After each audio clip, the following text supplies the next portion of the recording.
ئەمڕۆ لافاو ڕووی لە دهۆک بوو زیانی گیانی و مادیشی بەجێهێشت.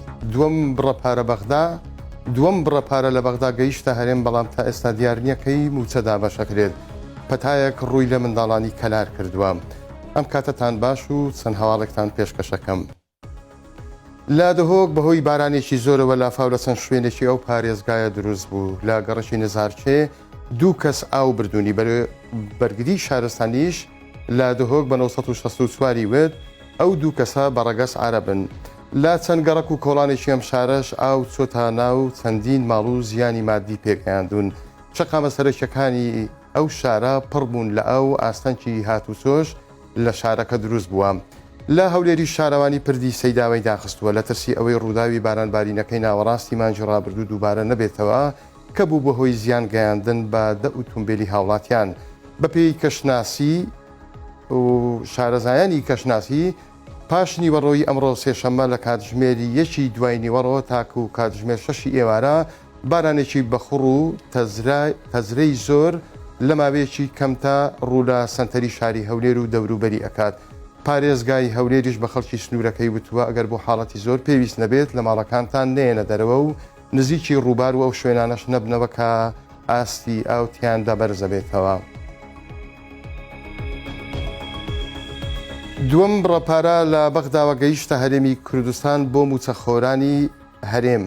وەزارەتی دارایی شەڵێت ئەوەی ناردراوە ژمارەیەکی گەورە نییە بەراورد بەو کورتهێنانەی لە موچەی مانجی شوباتدا هەیە. سەرچاوەیەک لە وەزارەتی دارایی حکوومەتی هەرێمی کوردستان بە 964 ڕاگەیاند ئەمڕۆ بەغدا ملیارێک و 503 میلیۆن دیناری خستۆتە سەر هەژماری وەزارەتەکەیان.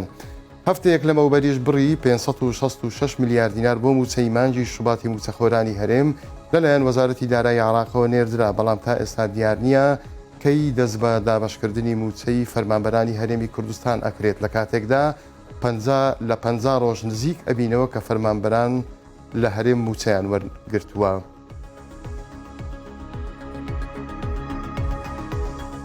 پەتایەک ڕووی لە منداڵانی قەزای کەلار کردووە و لە دوێنێوە نزیکەی 60 منداڵ لە نەخۆشخانەی قەڵا داخل کراون. بە قسەی پسپۆرانی ئەم نەخۆشخانەیە ئەم پەتایە منداڵان هیلاک ئەکات و خێزانەکانیش ڕاستەوخۆ دەیان هێنە نەخۆشخانەکە. دکتۆر حارس محەممەد بەڕێوەبەری نەخۆشخانەی قەڵا لە کەلار بە 964 ڕاگەیان پەتاکە لە سەرەتای ئەم مانگەوە بڵاو بۆتەوە، بەڵام لە دوێنێوە ژمارێکی زۆری منداڵانی توشبووی ئەم پەتایە دەهێنرێنە نەخۆشخانەکە. ئاماژەی بۆش کرد لە دوێنێوە 6 منداڵ داخلی نەخۆشخانەکەیان کراون و لە ئێستاشدا تەنیا 20 منداڵ ماون و ئەوانەی دیکە دوای چارەسەرکردن ڕەوانەی ماڵەوەیان کراونەتەوە. بە قسەی بەڕێوەبەری نەخۆشخانەکە منداڵان ئەو پەتایان لە گەورەکانەوە بۆ گوازراوەتەوە.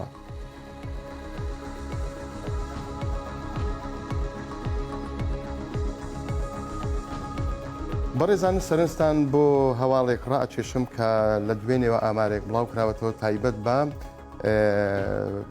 ڕێژەی دارستانی سروشتی لە هەرێمی کوردستاندا. دیارە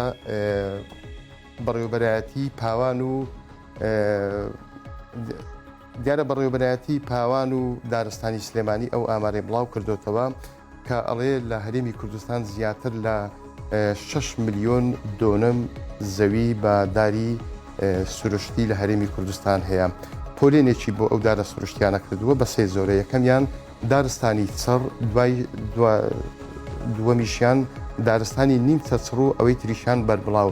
دیارە زۆرترین دارستانی دەستکرد لە هەرێمی کوردستان لە بەشی سێمیەتی کە دارستانی بەربڵاوە.